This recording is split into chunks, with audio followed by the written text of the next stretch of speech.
Salut, moi c'est Rodrigue. Aujourd'hui on se retrouve dans une nouvelle vidéo dans laquelle je vais vous présenter des astuces de couture. C'est en passant mon temps sur Instagram que je suis tombé sur différentes vidéos d'astuces pour la couture. Il existe évidemment des multitudes d'astuces pour la couture. Ici, je vais vous en présenter que quelques-unes. L'astuce numéro 1, c'est comment ajouter rapidement et facilement des valeurs de couture sur un patron. J'ai ce vieux carnet avec des feuilles un peu plus rigides que des feuilles pour imprimer. Je vais essayer de dessiner un gabarit. Alors, l'idée, c'est d'avoir 0,5 cm d'un côté, d'avoir par exemple 1 cm de ce côté-là.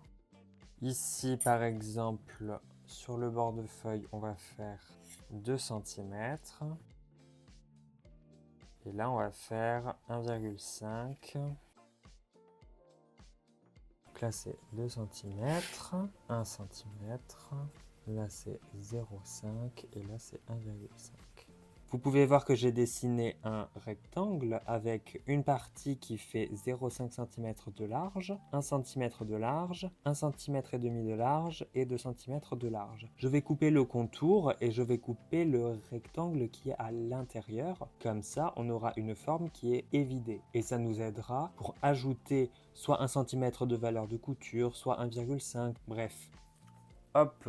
Le rectangle est évidé, maintenant on va essayer d'ajouter des valeurs de couture sur un patron. Alors j'ai pris une feuille pour décalquer les patrons, j'ai mon crayon, je vais faire une courbe comme pour une emmanchure, une ligne comme pour une épaule, une autre courbe comme pour une encolure. Et là je vais essayer d'ajouter des valeurs de couture. Donc si je veux ajouter une valeur de 1 cm sur le patron de mon épaule, je pose juste mon gabarit comme ça et je vais tirer un trait ici. Et ça ajoutera 1 cm. Donc on va faire ça. Hop. Donc là, j'enlève mon gabarit. J'ai tiré une ligne à 1 cm de ma ligne d'épaule. Donc ça, c'est ma valeur de couture de 1 cm. Maintenant, on va essayer avec la courbure d'emmanchure, par exemple. On va ajouter 1 cm aussi. Donc je suis la courbure de mon emmanchure. Et normalement, quand je soulèverai, il y aura 1 cm de valeur de couture. Voilà, il y a 1 cm pour la valeur d'épaule et pour la valeur de l'emmanchure, ici. Donc je pense que cette astuce de couture est validée. Si vous n'avez pas une règle japonaise, si vous n'avez pas un saumomètre, je pense que c'est une bonne idée. À moindre coût, bonne astuce. L'astuce numéro 2, elle consiste en quoi? Elle consiste à faire des biais et poser des biais beaucoup plus facilement. Encore une fois, il faudra du papier cartonné que l'on va plier d'une certaine manière. Je vais vous montrer ça tout de suite. Vous prenez une paire de ciseaux ou un cutter et vous allez mesurer un bout de papier de 4 cm. Voilà. Assez long, donc là vous avez une largeur de 4 cm et une longueur assez importante. Vous allez le plier une fois dans sa longueur et au milieu, hop, comme ceci, et vous allez plier la moitié de la moitié. Hop. Vous prenez une extrémité et vous la repliez. Hop. Et normalement, vous avez ceci. Je vais couper une bande de 4 cm. Bon, c'est pas dans le biais, donc tant pis. Mais on va voir si ça fonctionne. Alors, premièrement, on va scotcher ce truc. Donc, on va le scotcher ici, sous la deuxième partie.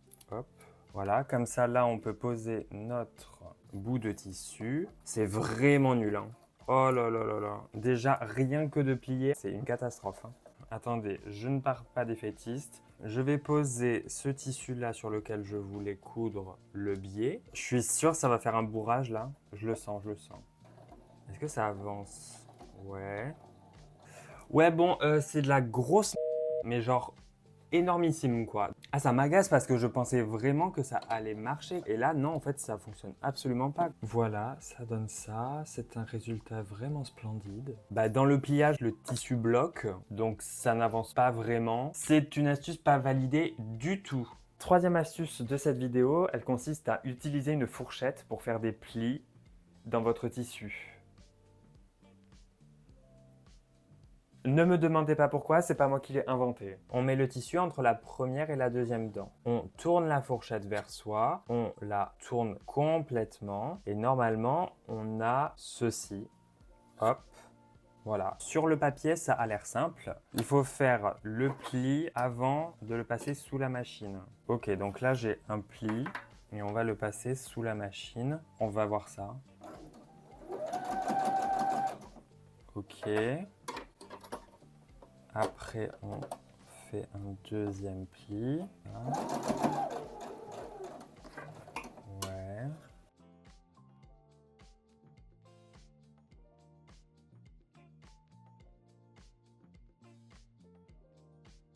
Alors là, j'ai eu un petit problème de son, du coup je vous fais une voix off. Alors, c'était assez facile à faire. Voilà le résultat devant. Le devant est pas mal. Le résultat derrière, moins bof. En fait, la distance entre les plis, elle n'est pas la même. Donc c'est assez gênant. Et même la largeur de chacun des plis n'est pas la même. Il y en a un qui est plus grand, l'autre plus petit. Bon, devant, c'est pas trop mal quand même. Derrière aussi, c'est pas trop mal, mais bon, est-ce que c'est beau? Est-ce que quelqu'un voudrait faire ça? Est-ce que quelqu'un voudrait faire des plis irréguliers? Je suis pas sûr, hein. Si on le fait à la main, vite fait, que l'on pose une épingle, hop, ça marche. Deuxième pli, ça marche. Hop, tu poses une épingle. Troisième pli, hop, tu poses une épingle. Et puis, c'est bon, quoi. Alors, la quatrième astuce, elle consiste à faire des petits plis. Il faut juste une pince à épiler et une canette et vous allez venir bloquer la canette dans la pince à épiler pour que la pince reste ouverte. Donc là, on voit que j'essaye de pousser le tissu sous le pied de biche pour essayer de faire des petits plis. Mais comme vous le voyez à ma tête, je trouvais que le résultat était vraiment pas ouf. Alors je vous ai fait un plan rapproché pour que vous puissiez voir de plus près ce que ça donne. Il faut savoir que j'ai essayé de faire au mieux en poussant le tissu sous le pied de biche et que même avec toute la volonté du monde, je n'y arrivais pas très bien. Donc là, je finis de coudre, j'enlève le tissu dessous le pied de biche. Je vous laisse avec ma réaction à chaud. Comme vous pouvez le voir, la technique est nulle. Alors, comment dire? On va se poser pour faire la conclusion ensemble. Voilà.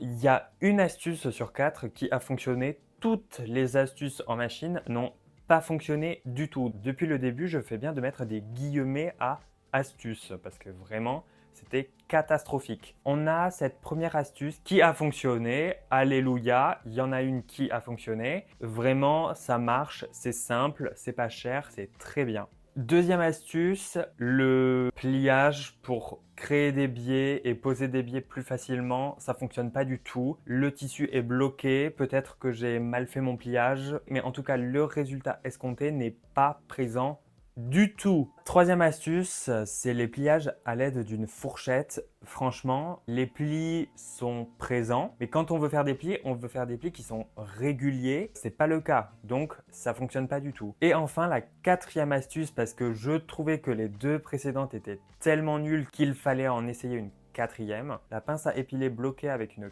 canette pour faire des mini plis, ça fonctionne pas du tout non plus parce que c'est irrégulier à mort, c'est hyper long à faire.